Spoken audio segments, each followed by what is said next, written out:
ನಮಸ್ಕಾರ ಸ್ನೇಹಿತರೆ. ಭಾರತ ಮತ್ತು ಪಾಕಿಸ್ತಾನ ನಡುವೆ ನಡೆದ ಹೈ ವೋಲ್ಟೇಜ್ ವಿಶ್ವಕಪ್ ಪಂದ್ಯದಲ್ಲಿ ಭಾರತ ತಂಡ 100% ಸೋಲುವ ಹಂತದಲ್ಲಿದ್ದ ಪಂದ್ಯವನ್ನು ಭರ್ಜರಿಯಾಗಿ ಗೆದ್ದು ಬಿಗಿದೆ. ಭಾರತ ಈ ಪಂದ್ಯವನ್ನು ಭರ್ಜರಿಯಾಗಿ ಗೆದ್ದ ನಂತರ T20 ವಿಶ್ವಕಪ್ ನ ಪಾಯಿಂಟ್ಸ್ ಟೇಬಲ್ ನಲ್ಲಿಯೂ ಕೂಡ ಸಾಕಷ್ಟು ಬದಲಾವಣೆಯಾಗಿದೆ. ಹಾಗಾದರೆ ಪಾಯಿಂಟ್ಸ್ ಟೇಬಲ್ ನಲ್ಲಿ ಯಾವ ಬದಲಾವಣೆಯಾಗಿದೆ, ಭಾರತ ತಂಡ ಸದ್ಯ ಯಾವ ಸ್ಥಾನಕ್ಕೆ ತಲುಪಿದೆ, ಇದರ ಬಗ್ಗೆ ಸಂಪೂರ್ಣ ಮಾಹಿತಿಯನ್ನು ಈ ವಿಡಿಯೋದಲ್ಲಿ ತಿಳಿದುಕೊಳ್ಳೋಣ. ದಯವಿಟ್ಟು ವಿಡಿಯೋ ಕೊನೆಯ ತನಕ ನೋಡಿ ಮತ್ತೆ ಇತರರಿಗೂ ಕೂಡ ಶೇರ್ ಮಾಡಿ. ಅದಕ್ಕೂ ಮುನ್ನ ಸ್ನೇಹಿತರೆ, ನೀವು ಕೂಡ ಜಸ್ಪ್ರೀತ್ ಬುಮ್ರಾ ಅವರ ಅದ್ಭುತ ಬೌಲಿಂಗ್ ದಾಳಿಗೆ ಒಂದು ಮೆಚ್ಚುಗೆ ವ್ಯಕ್ತಪಡಿಸುತ್ತಿದ್ದರೆ ಈ ವಿಡಿಯೋಗೆ ಒಂದು ಲೈಕ್ ಮಾಡಿ. ಮತ್ತೆ ನಿಮ್ಮ ಪ್ರಕಾರ ಪಾಕಿಸ್ತಾನ ವಿರುದ್ಧ ಟೀಮ್ ಇಂಡಿಯಾದ ಗೆಲುವಿಗೆ ಪ್ರಮುಖ ಕಾರಣವನ್ನು ನಮಗೆ ತಪ್ಪದೇ ಕಮೆಂಟ್ ಮೂಲಕ ತಿಳಿಸಿ. ಸ್ನೇಹಿತರೆ, ಭಾರತ ಮತ್ತು ಪಾಕಿಸ್ತಾನ ನಡುವೆ ನಡೆದ ಹೈ ವೋಲ್ಟೇಜ್ ವಿಶ್ವಕಪ್ ಪಂದ್ಯದಲ್ಲಿ ಟಾಸ್ ಸೋತು ಮೊದಲು ಬ್ಯಾಟಿಂಗ್ ಮಾಡಿದಂತ ಭಾರತ ತಂಡ ನಾಯಕ ರೋಹಿತ್ ಶರ್ಮಾ ಮತ್ತೆ ವಿರಾಟ್ ಕೊಹ್ಲಿ ಅವರ ವಿಕೆಟ್ ಕೇವಲ 19 ರನ್ಗಳಿಗೆ ಕಳೆದುಕೊಂಡು ಸಂಕಷ್ಟದಲ್ಲಿ ಸಿಲುಕಿತು. ಆದರೆ ನಂತರ ಅದ್ಭುತ ಬ್ಯಾಟಿಂಗ್ ನಡೆಸಿದ ರಿಷಬ್ ಪಂತ್ ಮತ್ತೆ ಅಕ್ಷರ್ ಪಟೇಲ್ ಅವರು ಸ್ವಲ್ಪ ಮಟ್ಟಿಗೆ ತಂಡವನ್ನು ಸಂಕಷ್ಟದಿಂದ ಪಾರು ಮಾಡಲು ಯಶಸ್ವಿಯಾದರು. ಆದರೆ ಇವರಿಬ್ಬರು ಔಟ್ ಆದ ಬಳಿಕ ದಿಢೀರನೆ ವಿಕೆಟ್ ಗಳನ್ನು ಕಳೆದುಕೊಂಡ ಟೀಮ್ ಇಂಡಿಯಾ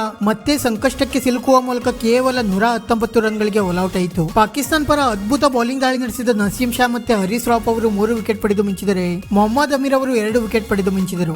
ನಂತರ 120 ರನ್ಗಳ ಸುಲಭ ಗುರಿ ಬೆನ್ನಟ್ಟಿದ ಪಾಕಿಸ್ತಾನ ತಂಡಕ್ಕೆ ಆರಂಭಿಕ ಆಟಗಾರರಾದ ಮೊಹಮ್ಮದ್ ರಿಜ್ವಾನ್ ಮತ್ತೆ ಬಾಬರ್ ಆಜಮ್ ಅವರು ಭರ್ಜರಿ ಬ್ಯಾಟಿಂಗ್ ನಡೆಸಿ 26 ರನ್ಗಳ ಅದ್ಭುತ ಆರಂಭವನ್ನು ದೊರಕಿಸಿಕೊಟ್ಟರು. ಆದರೆ ನಂತರ ಬೌಲಿಂಗ್ ಹೇಳಿದ ಜಸ್ಪ್ರೀತ್ ಬುಮ್ರಾ ಅವರು ಬಾಬರ್ ಆಜಮ್ ಅವರನ್ನು ಔಟ್ ಮಾಡುವ ಮೂಲಕ ಭಾರತ ತಂಡಕ್ಕೆ ಮೊದಲ ಯಶಸ್ಸನ್ನು ದೊರಕಿಸಿಕೊಟ್ಟರು. ನಂತರ ಬ್ಯಾಟಿಂಗ್ ಗೆ ಬಂದ ಉಸ್ಮಾನ್ ಖಾನ್ ಅವರು ಕೂಡ ರಿಜ್ವಾನ್ ಅವರ ಜೊತೆ ಸೇರಿ ಅಷ್ಟೇ ಅದ್ಭುತ ಬ್ಯಾಟಿಂಗ್ ನಡೆಸಲು ಆರಂಭಿಸಿದರು. ಈ ಹಂತದಲ್ಲಿ ಪಾಕಿಸ್ತಾನ ತಂಡ ಪಂದ್ಯದ ಮೇಲೆ ಪೂರ್ತಿಯಾಗಿ ಹಿಡಿತವನ್ನು ಸಾಧಿಸಿತ್ತು. ಆದರೆ ಭಾರತ ತಂಡ ಸೋತೆ ಬಿಡ್ತು ಎನ್ನುವಷ್ಟರಲ್ಲಿ ಮತ್ತೆ ಟೀಮ್ ಇಂಡಿಯಾದ ಬೌಲರ್ಸ್ ಗಳು ಅದ್ಭುತ ಬೌಲಿಂಗ್ ದಾಳಿ ನಡೆಸುವ ಮೂಲಕ ಒಂದರ ಮೇಲೊಂದು ವಿಕೆಟ್ ಪಡೆದು ಪಂದ್ಯವನ್ನು ಮತ್ತೆ ಭಾರತದತ್ತ ತಿರುಗಿಸಿದರು. ನಂತರ ಕೊನೆಯ 2 ಓವರ್ ನಲ್ಲಿ ಪಾಕಿಸ್ತಾನ ತಂಡಕ್ಕೆ ಗೆಲ್ಲಲು 21 ರನ್ಗಳ ಅವಶ್ಯಕತೆ ಇತ್ತು. 19ನೇ ಓವರ್ ಅನ್ನು ಬೌಲಿಂಗ್ ಮಾಡಲು ಬಂದ ಜಸ್ಪ್ರೀತ್ ಬುಮ್ರಾ ಅವರು ನಿರೀಕ್ಷೆಗೂ ಮೀರಿ ಘಾತಕ ಬೌಲಿಂಗ್ ದಾಳಿ ನಡೆಸಿ ಕೇವಲ 3 ರನ್ ನೀಡಿ ಸ್ಫೋಟಕ ಬ್ಯಾಟ್ಸ್ಮನ್ ಇಫ್ತಿಖಾರ್ ಅವರ ವಿಕೆಟ್ ಪಡೆಯುವ ಮೂಲಕ ಪಂದ್ಯದ ಮೇಲೆ ಇನ್ನಷ್ಟು ಭಾರತ ತಂಡಕ್ಕೆ ಹಿಡಿತವನ್ನು ಸಾಧಿಸುವಂತೆ ಮಾಡಿದರು. ನಂತರ ಕೊನೆಯ ಓವರ್ ನಲ್ಲಿ 18 ರನ್ಗಳ ಅವಶ್ಯಕತೆ ಇತ್ತು. ಕೊನೆಯ ಓವರ್ ನಲ್ಲಿ ಹರ್ಷದೀಪ್ ಸಿಂಗ್ ಅವರು ಅದ್ಭುತ ಬೌಲಿಂಗ್ ದಾಳಿ ನಡೆಸಿ ಕೇವಲ 11 ರನ್ ನೀಡುವ ಮೂಲಕ 6 ರನ್ಗಳಿಂದ ಭಾರತ ತಂಡಕ್ಕೆ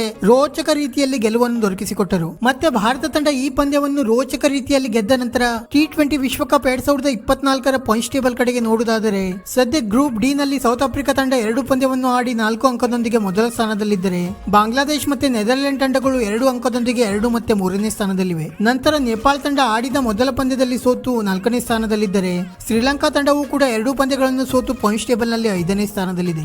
ನಂತರ ಗ್ರೂಪ್ ಸಿ ನಲ್ಲಿ ಅಫ್ಘಾನಿಸ್ತಾನ ಮತ್ತೆ ವೆಸ್ಟ್ ಇಂಡೀಸ್ ತಂಡಗಳು ಆಡಿದ 2 ಪಂದ್ಯಗಳಲ್ಲಿಯೂ ಕೂಡ ಗೆಲ್ಲುವ ಮೂಲಕ 4 ಅಂಕದೊಂದಿಗೆ ಮೊದಲ ಮತ್ತೆ 2ನೇ ಸ್ಥಾನದಲ್ಲಿದ್ದರೆ ಉಗಾಂಡ ತಂಡ 3 ಪಂದ್ಯದಲ್ಲಿ 1 ಪಂದ್ಯವನ್ನು ಗೆದ್ದು 2 ಅಂಕದೊಂದಿಗೆ 3ನೇ ಸ್ಥಾನದಲ್ಲಿದೆ. ಮತ್ತೆ PNG ಮತ್ತೆ ನ್ಯೂಜಿಲೆಂಡ್ ತಂಡಗಳು 4 ಮತ್ತೆ 5ನೇ ಸ್ಥಾನದಲ್ಲಿವೆ. ನಂತರ ಗ್ರೂಪ್ ಬಿ ನ ಪಾಯಿಂಟ್ಸ್ ಟೇಬಲ್ ಕಡೆಗೆ ನೋಡುವುದಾದರೆ ಸದ್ಯ ಸ್ಕಾಟ್ಲೆಂಡ್ ತಂಡ 3 ಪಂದ್ಯವನ್ನು ಆಡಿ 2ರಲ್ಲಿ ಗೆದ್ದು ಮತ್ತೆ 1 ಪಂದ್ಯವನ್ನು ಡ್ರಾ ಮಾಡಿಕೊಂಡು 5 ಅಂಕದೊಂದಿಗೆ ಮೊದಲ ಸ್ಥಾನದಲ್ಲಿದ್ದರೆ ಆಸ್ಟ್ರೇಲಿಯಾ ತಂಡ ಆಡಿದ 2 ಪಂದ್ಯದಲ್ಲಿ ಗೆದ್ದು 4 ಅಂಕದೊಂದಿಗೆ 2ನೇ ಸ್ಥಾನದಲ್ಲಿದೆ. ಮತ್ತೆ ನಮೀಬಿಯಾ ತಂಡ 2 ಅಂಕದೊಂದಿಗೆ 3ನೇ ಸ್ಥಾನದಲ್ಲಿದ್ದರೆ ಇಂಗ್ಲೆಂಡ್ ತಂಡ 1 ಅಂಕದೊಂದಿಗೆ 4ನೇ ಸ್ಥಾನದಲ್ಲಿದೆ. ಮತ್ತೆ ಒಮನ್ ತಂಡ ಆಡಿದ 3 ಪಂದ್ಯದಲ್ಲಿ ಸೋತು ಪಾಯಿಂಟ್ಸ್ ಟೇಬಲ್ ನಲ್ಲಿ ಕೊನೆಯ ಸ್ಥಾನದಲ್ಲಿದೆ. ನಂತರ ಗ್ರೂಪ್ ಎ ನ ಪಾಯಿಂಟ್ಸ್ ಟೇಬಲ್ ಕಡೆಗೆ ನೋಡುವುದಾದರೆ ಸದ್ಯ ಭಾರತ ತಂಡ 2 ಪಂದ್ಯವನ್ನು ಆಡಿ 2ರಲ್ಲಿ ಗೆದ್ದು 4 ಅಂಕದೊಂದಿಗೆ ಮೊದಲ ಸ್ಥಾನಕ್ಕೆ ತಲುಪಿದರೆ ಅಮೆರಿಕ ತಂಡವು ಕೂಡ 2 ಪಂದ್ಯವನ್ನು ಆಡಿ 2ರಲ್ಲಿ ಗೆದ್ದು 4 ಅಂಕದೊಂದಿಗೆ 2ನೇ ಸ್ಥಾನದಲ್ಲಿದೆ. ಮತ್ತೆ ಕೆನಡಾ ತಂಡ 2 ಪಂದ್ಯವನ್ನು ಆಡಿ 1ರಲ್ಲಿ ಗೆದ್ದು ಮತ್ತೆ 1ರಲ್ಲಿ ಸೋತು 2 ಅಂಕದೊಂದಿಗೆ 3ನೇ ಸ್ಥಾನದಲ್ಲಿದ್ದರೆ ಪಾಕಿಸ್ತಾನ ತಂಡ ಆಡಿದ 2 ಪಂದ್ಯಗಳಲ್ಲಿಯೂ ಕೂಡ ಸೋಲುವ ಮೂಲಕ